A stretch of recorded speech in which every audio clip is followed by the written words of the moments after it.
नमस्कार. आज आपण लेसन कंप्लीट करू. Our next point, entropy is here. Entropy is denoted by the capital S. Okay, on that point general equation, define entropy. See here definition: entropy is a measure of molecular disorder or randomness. और अशी सुद्धा एक दुसरी definition जी आपण इथे लिहून नाही घेतली, पण ती डेफिनेशन अशी सांगता येईल: entropy which determines the spontaneity of the reaction. That means reaction spontaneous आहे की नॉन स्पॉन्टेनियस आहे हे सगळं डिटरमाइन कोण करतं आहे, तर एंट्रॉपी करतं आहे. Okay, entropy is given by delta S is equal to Q reversible upon T. Q म्हणजे आपण हीट कन्सिडर करतोय. Okay, T stands for temperature, S stands for entropy, REV that means reversible असं meaning आहे. Okay, generally याच्यावरती question येत असताना define एवढाच question येतो. क्लिअर. नेक्स्ट पॉईंट बघूया आपण. Second law of thermodynamics. असा सेम पॉईंट आपण घेतला होता फर्स्ट लॉ ऑफ थर्मोडायनॅमिक्स. तिथे 3 स्टेटमेंट होती. आता इथे फक्त एकच स्टेटमेंट आहे. इथे सुद्धा क्वेश्चन 1 मार्क्ससाठीच असू शकतो. ओके, क्वेश्चन असा असेल: state second law of thermodynamics. Okay, the second law of thermodynamics states that total entropy, that means total entropy, that means S, okay, of a system and its surroundings increases in a spontaneous process. What happened? The according to the law,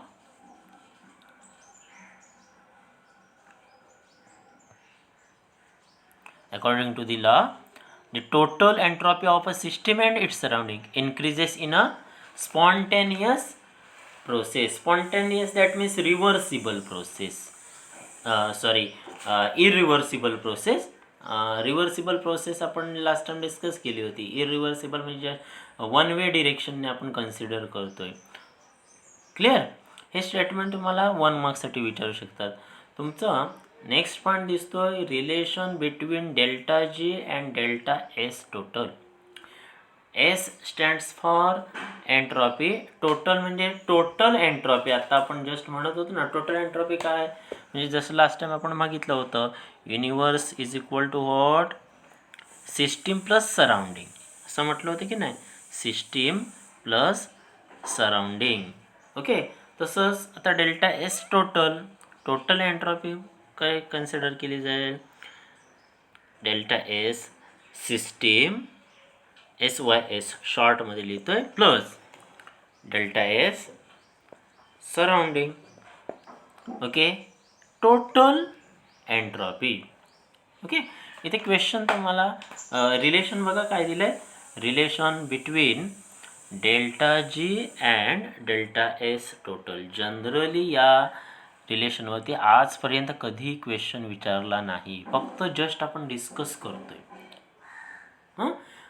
याच्यावरती focus करत असताना तुम्ही शक्यतो या इक्वेशनवरती focus करा.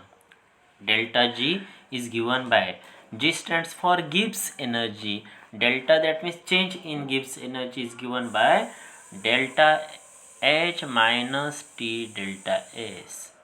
Okay, मग पुढे काय सांगितलं आपण, delta S total according to the second law काय म्हटलं होतं, delta S plus delta surrounding. Okay, enthalpy change of the surrounding is negative according to the entropy. एंट्रॉपीनुसार आपण काय म्हणतोय, entropy is given by what, delta S is equal to Q reversible upon T. आता इथे काय consider केलं, Q म्हणजे heat म्हटलं होतं. आता हीटला आपण जस्ट एन्थॅल्पीसुद्धा कन्सिडर करूया. Delta S surrounding is equal to minus delta H by T. Okay, सराउंडिंगकडून हीट होते म्हणून आपल्याला ती कशी शो केलेली आहे बघा, निगेटिव्ह. क्लिअर, इथे लक्षात. आता इथे काय करूया, डेल्टा एस टोटल म्हणजे हे जे आपण वरचं इक्वेशन बघितलं होतं, delta S total, delta S plus delta S surrounding. आता काय केलं आहे, डेल्टा एस सराउंडिंग ही जी व्हॅल्यू दिसते इक्वेशन 3, हे इक्वेशन कशामध्ये सबस्टिट्यूट करूया, इक्वेशन सेकंडमध्ये सबस्टिट्यूट करूया.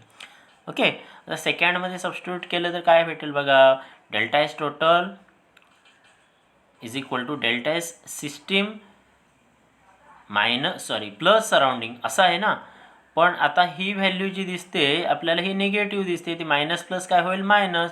मग फक्त ही व्हॅल्यू आपण या इक्वेशनमध्ये सबस्टिट्यूट केले तर काय भेटेल बघा, delta S minus delta H upon T. Okay, हा जो टी आहे ना आपण दोन्ही टर्मला समजा मल्टिप्लाय करून घेतला तर, किंवा हे इक्वेशन काय करूया, रिअरेंजच करूया. म्हणजेच काय होईल, डेल्टा एस टोटल इथे दाखवले बघा, दोन्ही टर्मला मल्टिप्लाय करून घेऊया. हे हा टी आहे, हा इकडे आल्यावरती काय होईल, लेफ्ट साईडला घेतल्यावरती मल्टिप्लाय होईल. ओके आणि फायनल ते इक्वेशन कसं भेटेल बघा, T delta S total delta H minus T delta S. Okay, आता हे जे इक्वेशन दिसते आपल्याला 5th नंबरचं इक्वेशन फक्त जस्ट रिअरेंज करून घेतले. हे इथे समजून घ्या तुम्ही इक्वेशन की रिअरेंज कसं केलेलं आहे ते समजून घ्या. म्हणजे इथे दिसतोय आपल्याला डेल्टा एस टोटल, राईट, आणि इथे काय दिसतोय, T delta S total is equal to delta H minus T delta S. या टी ने मल्टिप्लाय केलं आहे, दोन्ही टर्म्सला मल्टिप्लाय केलेलं आहे. मॅथमॅटिकल पार्ट दिसतोय आपल्याला, टी डेल्टा एस दिसेल. ओके या टीने मल्टिप्लाय केलं आहे आणि इकडे जो टी सेकंड टी बोथ टर्मला टीने मल्टिप्लाय करतोय आपण, तेव्हा तो टी इकडे आल्यानंतर मल्टिप्लाय होणार आहे. फायनल इक्वेशन तुम्हाला याच्यामध्ये दिसतं, T delta S is equal to delta H minus T delta S. आता हे 5th नंबरचं जे इक्वेशन दिसतंय ते आपण इक्वेशन 1 मध्ये सबस्टिट्यूट करूया. Substitute the equation number 5 in equation 1. What we get here, delta g is equal to delta h minus t delta s असं आपलं इक्वेशन दिसतंय. Okay,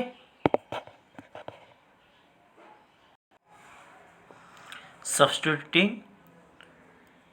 in equation 1 we get here delta g minus t delta s total. तुम्हाला हे equation असं समजा कळलं नसेल relation, तर आपण ते पुन्हा एक्सप्रेस करूया.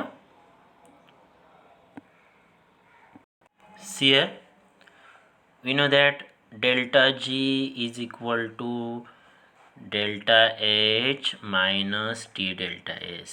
एक्सप्लेन टर्म केल्या त्याच्यामधल्या. Okay, total entropy is given by delta S total is equal to delta s plus delta s surrounding, किंवा इथे सिस्टीम म्हटलं सिस म्हटलं तरी चालेल.